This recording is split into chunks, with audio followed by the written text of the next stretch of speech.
We live.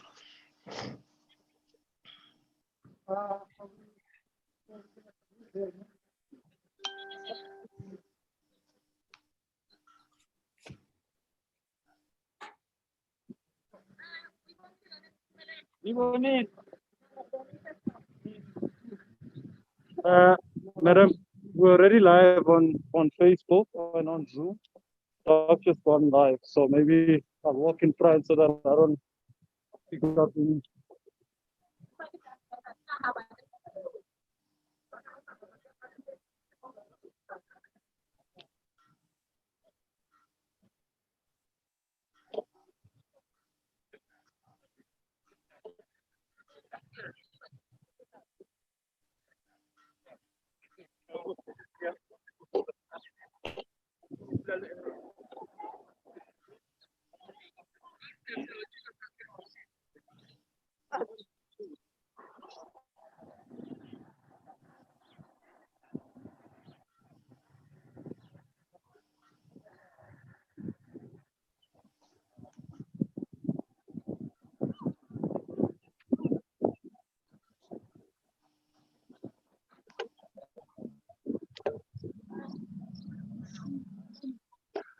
Then, okay.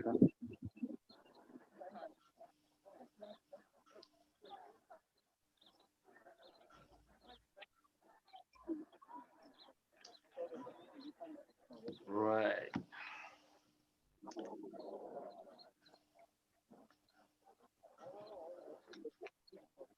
Okay, madam. Like, will you connect that side? I think you can.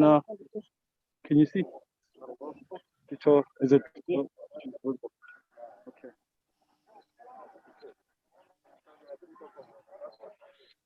Hi, Dr. Nyati. Yes, Sipo. Okay, Madam Speaker is on. She's here. All right. I'll hand over to you. You must direct the proceedings from the ground. Okay. Perfect. Madam Speaker, I think the floor is yours. You can greet everyone. We're already live on Facebook, and yes. Please, Thank you very much. Is it good afternoon or good day? What time is it? Good afternoon. Good afternoon, Dr. Nyati. Good afternoon, Speaker. all the leadership present here. Good afternoon, our viewers who are following us every day, every Wednesday. So this time around, we have started our show a little bit earlier than usual. We are starting this time at 2 o'clock instead of 4 o'clock. We have been notifying you, our viewers, that there will be a little bit of a change in terms of time today. I welcome all our viewers to another installment of our informative. It is with deepest sadness that I announce the sudden passing of one of our councillors, Councillor Sipiwe Mbongo of Ward 41 in Midlands. Councillor Mbongo was one of the finest servant leaders that we had in the city. I wish his family and friends strength at this time, and may his soul rest in eternal peace. One of the things that this COVID-19 pandemic continues to do is to remove us from our comfort zones. And so today, I come to you live from Metro Center as we will be launching the much anticipated loud hailing van that will carry messages of safety and adherence to lockdown regulations by way of loud hailing. Just this morning, the Minister of Health, Honorable Zweli Mkhize, gave an update on the COVID-19 statistics and informed us that South Africa had gone beyond a 500,000 mark of confirmed COVID-19 cases, with a cumulative total of 521,318 infections.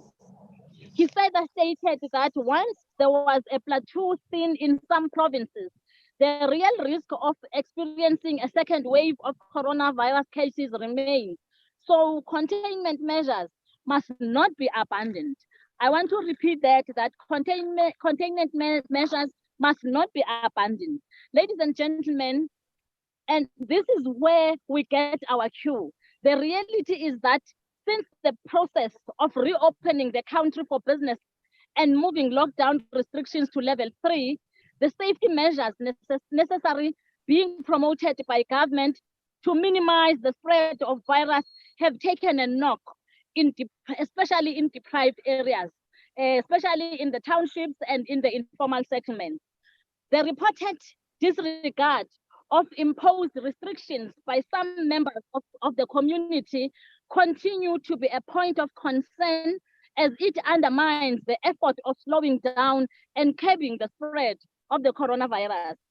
Ladies and gentlemen, indeed, we should guard against complacency and despondency. Once there may be a sense of fatigue, we must continue to encourage our citizens to adhere to lockdown regulations because we are certainly not out of the woods yet.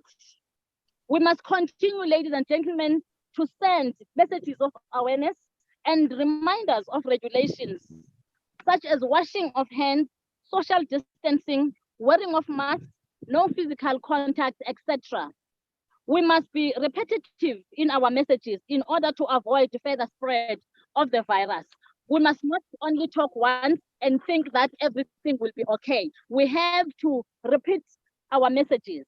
There are several efforts that are in place to raise awareness, ranging from multimedia education to community education through community workers. That is why we are seeking partnership with the media so that our messages can reach our communities. One method that was used at the onset of the lockdown by various people and community leaders was loud hailers to encourage people to comply to the regulations of the national state of disaster.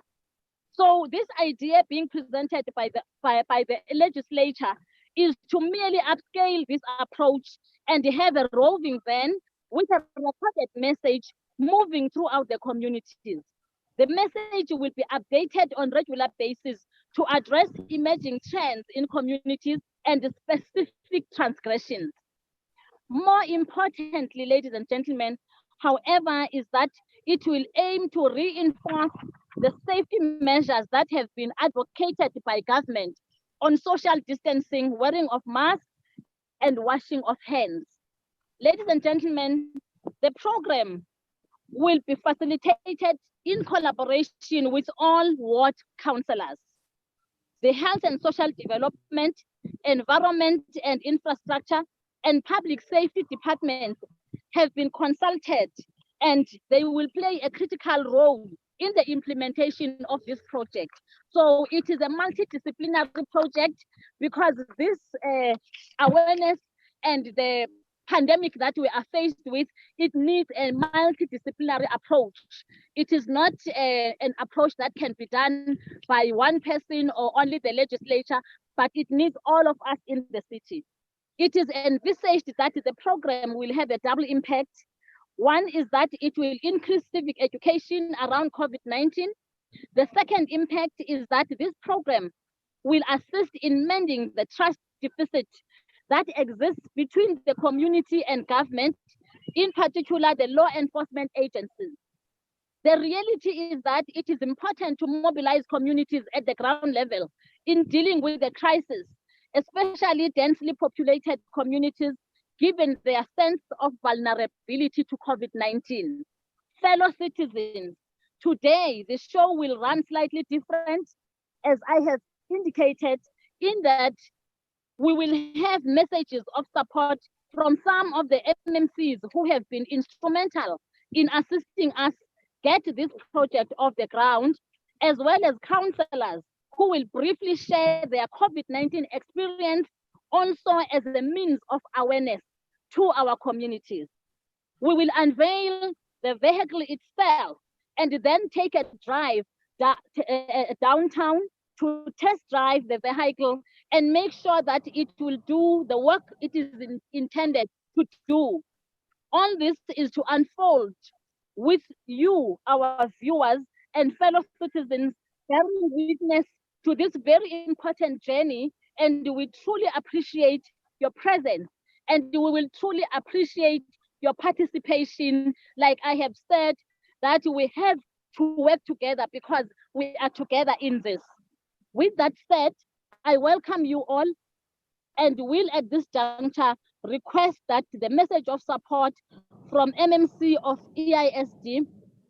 EISD is Environment Infrastructure Services Department, and Honorable Janchi, who is our Member of Parliament, who attended our session one time, and he also spoke of the importance of loud hailing, of the importance of community awareness on the pandemic. So he will also be giving a message of support. Thank you very much.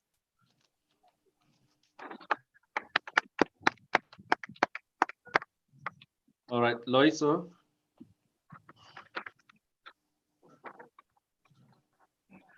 This initiative will also help the city.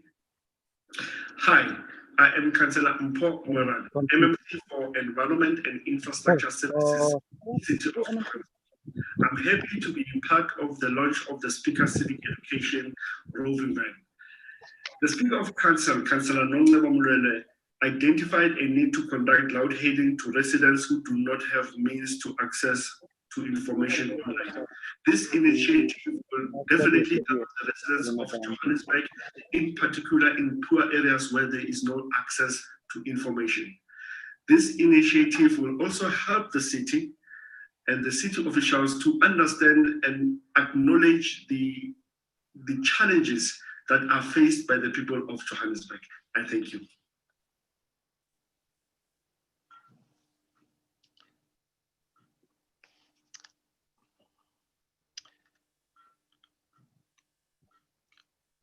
And Loiso, you can put the other one. Honorable Molweni, the Speaker of Johannesburg, greetings from the Western Cape, Cape Town Metro, and Khayelitsha, the hotspot. Just finished a meeting with ward councillors, health NPOs, to discuss a relationship on how to quarantine and isolation. Meeting went very successful. In the last 14 days, we have been witnessing a decline in hospitalizations, decline in infection rates, decline in the deaths, and decline in the growth of new cases. Compare that to what we had in May. It says to us, this is doable. With all of those declines, we are not holding back. We are not slowing down. We want to send this message as you embark on this, that we're encouraged by the work you do, encouraged by the kind of things that we're learning from you, the contact tracing. We're also even more encouraged about your recoveries. So as you embark on interacting with communities, the key message is that it is doable to win and be ahead of this virus. We're now at a point where we have caught up with it. Even 2 of our forum members who were hospitalized are back with us. They've become victors. So you have our support, and we're watching the work that you're doing, and you're sending a very good message. Thank you very much. Keep up the good work. Johannesburg is key to a victory of South Africa over the coronavirus. I thank you.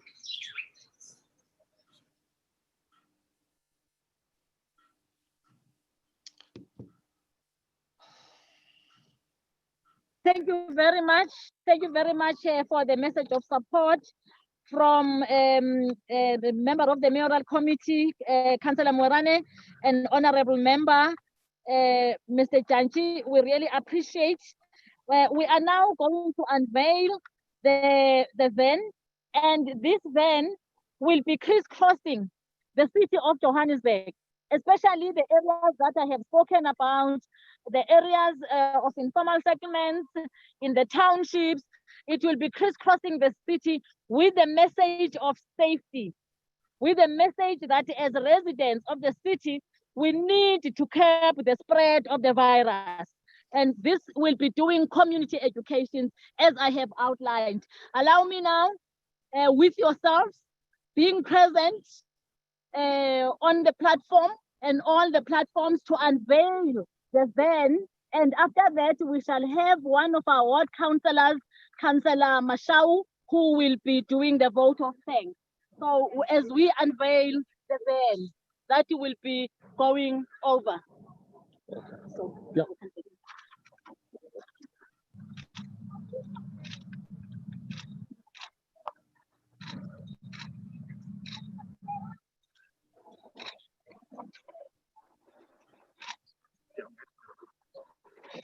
Hey, hey. Yes.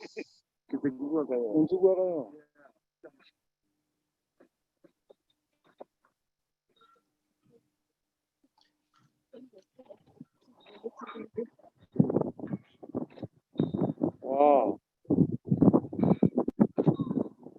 I guess we all see the writing. What is important here is that it says that COVID-19 is real, especially in the areas where people think that COVID-19 is still very far from them. So this says that COVID-19 is real in our city. As you know that the city of Johannesburg in Gauteng is one of the epicenters, as Gauteng was declared as the epicenter. And these are the messages that we are giving to our communities. And we are saying this is the city of Johannesburg legislature. And as we are responsible for civic education as the legislature, so this van is merely about civic education. And there will be different messages that we will be communicating. The van will be loud hailing. It has speakers on top that will be loud hailing as it rolls the city of Johannesburg. I wish we could have more. We have 135 wards in the city. The city is very big. And we have over 5 million population with 135 wards. So this is just but one. We wish to have more of this van that will go to all the areas, but for now we only have one. Where's Councillor Mashau? Councillor Mashau, please give us a vote of thanks. Thank you very much. Thank you very much, Madam Speaker. Greetings to all participants. Greetings to Dr. Nyati. Madam Speaker, I'm very much excited with this program that is unfolding, that is launched today. I don't know what to say to you. My wish is just to say, I wish that a beautiful van with more important messages can be stationed into the inner city, because this is where the real challenges in terms of adherence to COVID-19 regulations are based. So I'm very much excited. I don't even know what to say to you with this beautiful program. I wish you well in all your endeavors. Thank you very much.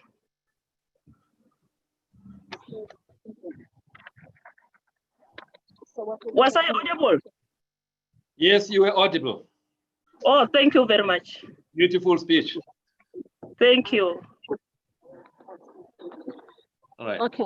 Thank you very much, Councillor Masau. Our ward councillors are very key in this project, as they are #1 citizens of those wards. Thank you very much. I am now going to hand over to Loiso to flight to us the videos. There will be a video that will show the en route to downtown, to the inner city, and then he will also be flighting the voice, the people's voice on the street, So he will be flighting the messages. So please stay tuned. Don't switch off your social media platforms. Stay tuned and be part of this great work from the city of Johannesburg. Thank you very much. Thank you, madam.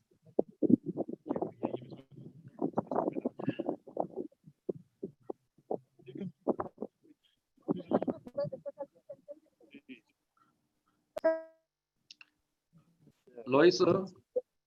Yeah, I'm ready. Yeah, go ahead. Greetings, I'm Councillor Kumalo. I tested positive for COVID-19 on the 3rd of July. I went to go get tested because I'd been experiencing flu-like symptoms, but most worryingly, very excruciating chest pains. Upon receiving my result, I got in touch with my doctor, who then prescribed medication for my chest and supplements. I was on vitamin C, vitamin D, zinc, immune boosters, and multivitamins. I think another important thing is to make sure that you notify all the people that you've been in contact with in the past week from testing so that they can be conscious and they can quarantine. So some of the tips that I have is to make sure that you rest, to make sure you do as little as you can, to make sure that your body reserves all the energy to fight against this virus.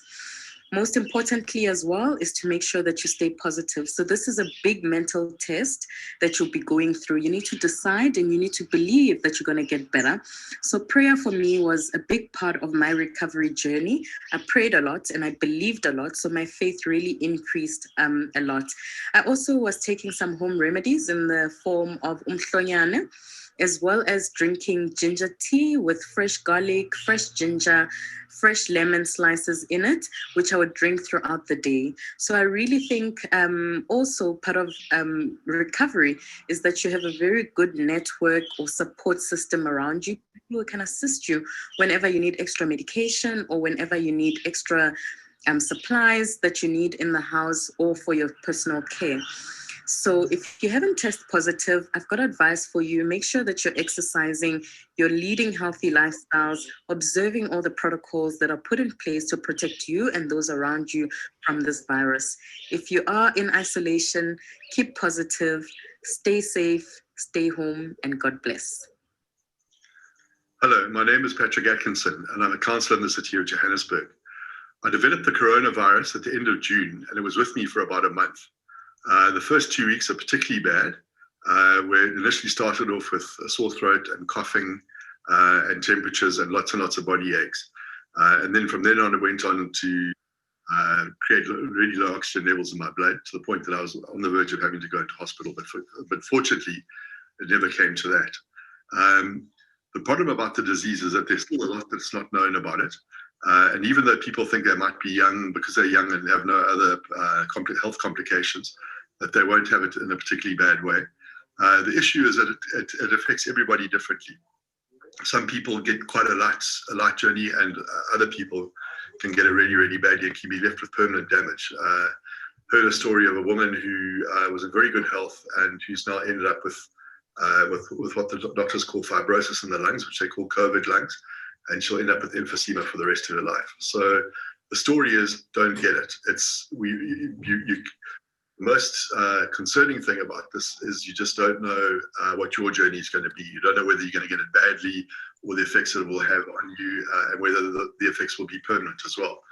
One of the anchors on CNN, Richard Quest, went through the coronavirus journey, and he spoke about it as a tornado ripping through your body. And he said it has a really bad tail. My doctor suggested to me, he said, don't do any strenuous exercise for at least 6 weeks after you've had your last symptoms. So, a lot is still unknown about it. There's a concern about the effect it can have on your heart and your lungs, and it can possibly leave lasting damage as well. So my advice to you is just don't get it in the first place.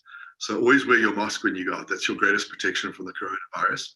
And not only that, but only go out whenever really necessary. So for goodness sake, don't go out amongst a lot of people not wearing masks.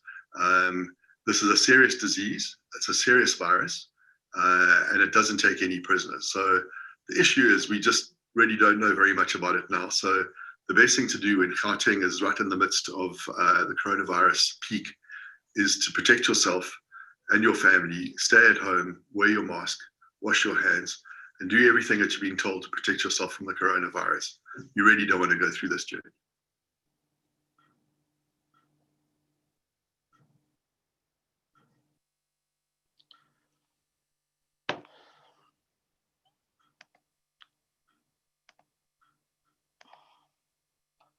Sipho?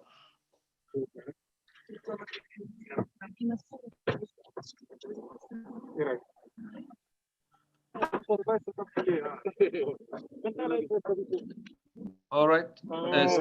Speaker? Speaker? E. Hi, Doc.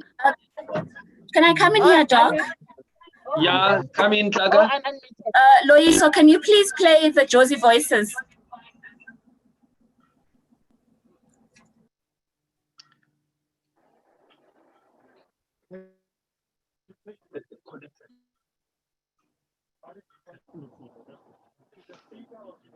Connect to the radio.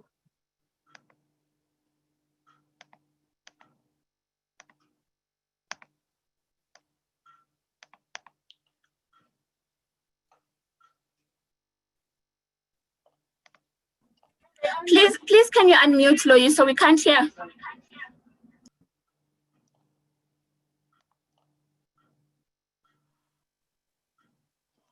Okay. Hi guys, COVID-19 guys is real. And ngiyacela emakhaya nihlale emakhaya uphume only if something ebalulekile kumele yenze. Ufake i-mask, sanitize, maintain social distancing. It's bad guys. It's very bad. Akusikudlala. Sanibonani. What I can say mina personally, like we can look down, like emakasi, like we didn't take this seriously, understand? But now it's serious because of like abantu isihlala nabo isiphila nabo. That is when now sesithatha serious this thing, understand? So our mask, yes, but we are scared of our lives now. That is why our mask. Okay, but honestly, genuinely speaking, right?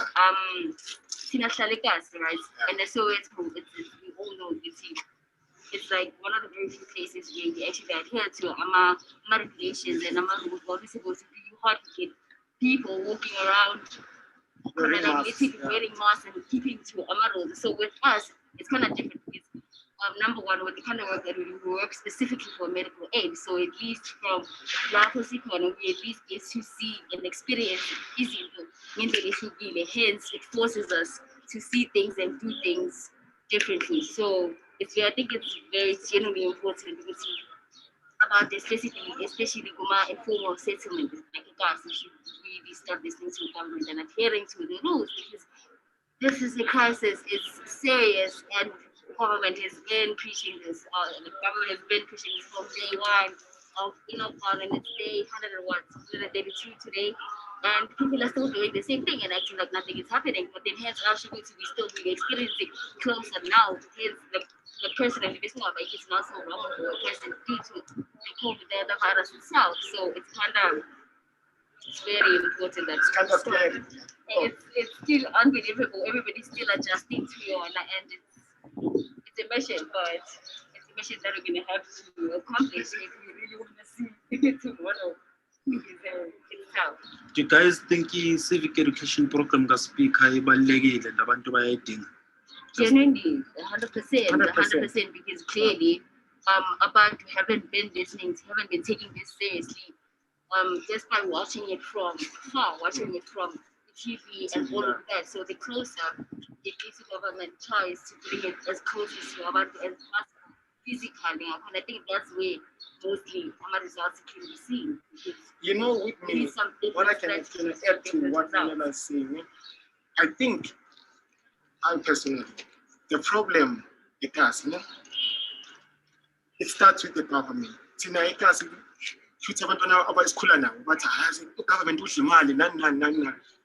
It's a problem. It's that mentality. You understand? It's a problem because what is the key. You understand? The in thing, yeah, but it's not. Our lives matter right now. You understand? Because we've got kids. I've got 2 kids. So if me and Nyege be safe, they won't be safe. If I'm not gonna wear this mask, I'm transfer like this COVID. Yeah, we don't want it to start moving and actually seeing what this is serious. I think that's the thing. Like we should really emphasize the fact that prevention is better than cure. Yes, it's important. The Civic to really implement the idea, and I'm confident about it. Yeah.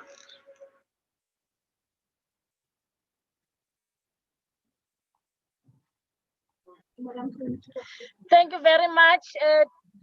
Thank you very much, Doc. Thank you very much to all the participants. Thank you very much to Josie Voices. We have come now to the end of the program, but let me send my appreciation to the Executive Mayor of Johannesburg, Councillor Jeffrey Makubu, who would have loved to be here, but because of many commitments in the city of Johannesburg, the mayor could not make it. So we say thank you very much for his support to the work we are doing as the legislature. And also thank all councillors who have shared their experiences here. And also to say to the councillors, we are going to have other shows where we will invite them for in-depth discussions on their experiences so that the communities and our viewers can have an opportunity to ask questions from those councillors who have already had an experience of this virus so that we can assist more people to survive. Thank you very much. Thank you very much to all the participants. We are driving downtown. Thank you very much. Before you disappear, there is Sheila Mama Kutsi who raised her hand, wanted to ask something. So I don't know if you can just give a second. Sheila Mama Kutsi. Yes, yes, we can. All right, I'm just trying to get her to say something. Sheila Mama Kutsi. Okay. She does not have the, all right, I don't know what's happening with her, but she had raised her hand. She wanted to speak to you about something, but for some reason, her audio doesn't seem to be assisting. So she can't even send a message. She can't write a text message. I think we do have that option. I actually asked her to send a text message, but she has not done so. So I guess if she doesn't come through now, she will get another opportunity next time. Okay. Thank you very much. As the van will be driving downtown, we will be taking snapshots, which we will also send because we are not going to be live now as the show has come to an end. But as I said, thank you very much for all the support. When you see this van in your localities, please listen to the message because we'll have different messages at different times.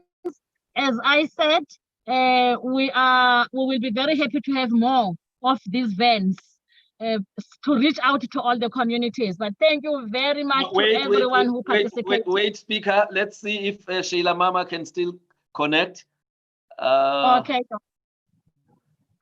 Oh, okay. She seems to be struggling, but while she's trying to connect, can I say belated happy birthday? I understand it was your birthday yesterday. I saw you that you enjoyed it in Dobsonville with your people. May God grant you a lot of health, prosperity, happiness, and everything that you wish for. You are doing a good job, and may you continue to do, the good job that you've been doing. We've been reading things about other speakers in other parts of the country, and we are happy that in this city, at least, we are not reading negative things about you. Thank you. Thank you very much, Doc. Thank you so much. Let's meet next week, Wednesday, with all the viewers. Meet you on Wednesday at 4 o'clock. Thank you very much. Thank you. Thank you. Thank you, Doc. Thank you.